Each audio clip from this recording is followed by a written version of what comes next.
Welcome back sa aking channel. Mag-iinang Annabel Rama, Rofa at Richard Gutierrez hindi makapaniwala sa naging resulta ng DNA test ni kay Gutierrez na anak niya kay Sara Labate. Panuorin at pakinggan hanggang sa uli ang bidyong ito para sa buong detalye. Hindi pa rin nagpapaawat hanggang sa ngayon ang ina ni Sara na si Esther Labate.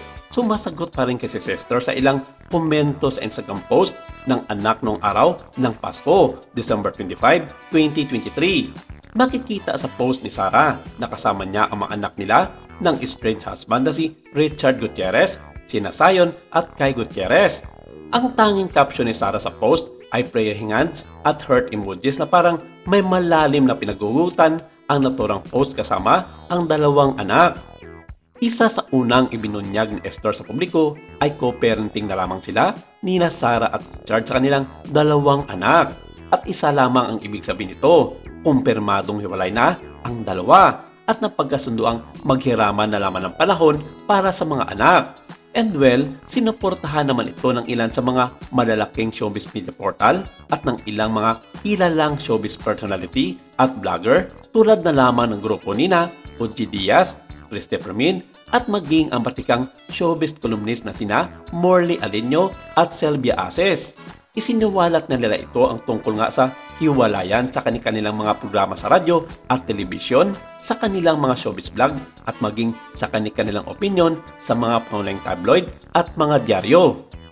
Sa comment section ng post ni Sara, isang netizens ang nagayag ng pangamba ukol sa dimanoy balak ng kampo ni Richard Gutierrez na ipa-DNA test ang isang anak nila. Ayon sa netizens, bilang babae, matatanggap ko siguro yung mga mali ng asawa ko, pero yung ipa-DNA test yung anak ko kasi baka hindi daw anak ng asawa ko, it's too much to bear. Ang naging sagot naman ni Mama Esther sa nasabing netizens, grabe, bakit kaya galit siya kay Sara? Hindi nga niya pinapayagan si Sara na walang bodyguard ngayon na lang na yan nakakalabas kasama pa kami.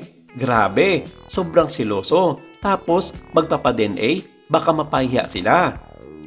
Yes, ayon nga sa managing talakayan ni Christopher Min, nito lamang January 2 sa kanilang YouTube vlog na Showbiz Now na kasama sina Romel Chica at Wendell Alvarez, confirm nga naman na merong DNA test na isinagawa ang kampo ni Sara Labate sa anak nilang si Kai, 6 na buwan na ang nakakaraan. Ito'y matapos nga sumabog ang isyu sa kanilang hiwalayan kumakailan lamang. Kontrary ito sa gusto ni Richard na ipapa-DNA test nga ang bata dahil isa nga ito sa managing rason kung bakit nagkalamabuan ang mag-asawa dahil hindi nga patanggap ni Richard ang naging resulta ng DNA test sa kanyang anak na si Kai Gutierrez. Ayon kay Christopher Min, parang nalinlang ang mga kababayan nating mga Pilipino dahil halos huli na malaman ng mga ito ang tungkol sa naging resulta ng DNA test at nauna pa raw nalaman ng ating mga kababayan sa Switzerland ang tungkol dito. Base sa naging talakayan sa Showbiz Now na ipinagdalandakan di mano ng ina nitong si Esther sa Switzerland na kahit maisawa na ang kanyang anak na si Sara, sa Pilipinas ay marami pa rin daw ang nagkakagusto dito. And take note, hindi lang isa, kundi marami ang mga ito at lalong ipinagmamalaki nito na halos sobrang yayamanin daw ang mga naging suitor ng kanyang anak na si Sara Labate. Sinabi kasi ni Romel Chica na duda nga sila sa totoong pagkatao nitong si Kai Gutierrez dahil na rin sa naging pasabog na ito ng kanyang lola Esther at gusto ni Annabel Rama na ipa-DNA test ulit ang bata na parang kulang na lang sabi nito na hindi nga naging anak ni Richard si Kai sa kanyang asawa na si Sara Labate. At kung mababasa nga sa comment section ng nasabing episode ng Showbiz Now na, majority sa mga ito ang nagsasabing lumabas na raw ang katotohanan na hindi nga totoong anak ni Richard Gutierrez ang bata. Kitang-kita naman raw sa mukha dahil napakalayo ang kawangis nito sa kanyang kuya na si Zion na litaw ang dugong na nanalaykay sa mga Gutierrez.